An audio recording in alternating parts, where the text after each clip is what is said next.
नमस्कार, भिवंडी वृत्तांमध्ये आपले हार्दिक स्वागत। आज बघूया भिवंडी वृत्तांनी टिपलेल्या आजूबाजूच्या परिसरातील काही क्षणाचे।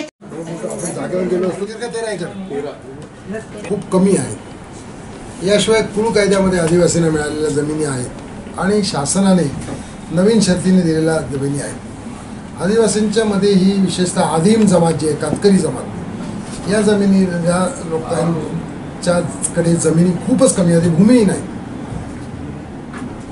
सुदैवाने काही ठिकाणी आदिम जमातीतल्या कातकरींना जमिनी देण्यात आल्या। त्यापैकी ज्या धनदानग्यांनी बळकावल्या होत्या अशा जमिनी आजचे मुख्यमंत्री आणि त्यावेळेचे उपमुख्यमंत्री माननीय देवेंद्र फडणवीस यांच्या आदेशाप्रमाणे भिवंडी तालुक्यातल्या 80 एकर जागा मुक्त करण्यात आली होती। आता असं लक्षात आलं, कुळ कायद्याने मिळालेल्या जमिनी सुद्धा ज्या आहेत, या जमिनीवर सुद्धा बिगर आदिवासींनी अतिक्रमण करून त्यावर निर्णय। आदिम जमातीमध्ये इतकी भीती आजपर्यंत आहे त्याचं हे द्योतक आहे। मुंबई नाशिक महामार्गाच्या जवळ पिसे गाव आहे। या पिसे गावामध्ये 10.5 एकर जमीन ही बाळकृष्ण कातकरी आणि त्याचे भाऊ यांच्या मालकीची होती, जी कुळ कायद्याने त्यांच्याकडे आलेली होती।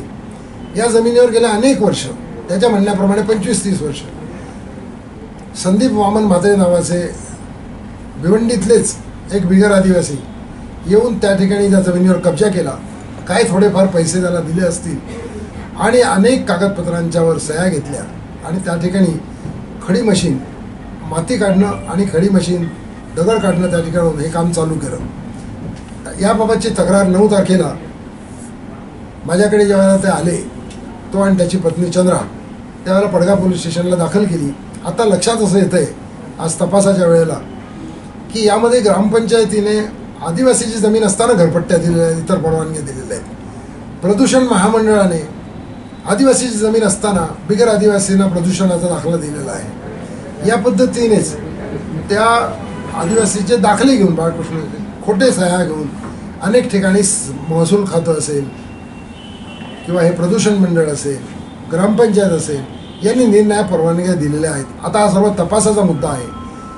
गुन्हा दाखल झाल्यानंतर सुद्धा जाऊन धमकावण्या देणं, पैशाची प्रलोभनं दाखवणं असे प्रकार चालू असल्यामुळे आज मी आढावा समिती अध्यक्ष म्हणून या ठिकाणी प्रत्यक्ष पाहणी करून असे स्पष्ट आदेश मी महसूल प्रशासनाला आणि पोलीस प्रशासनाला दिलेले आहेत की याबाबतची दहशत, आदिवासींच्या जमिनी घेणं आणि आदिवासींच्या जमिनी कब्जेविवाटीत ठेवणं याची दहशत निर्माण झाली पाहिजे।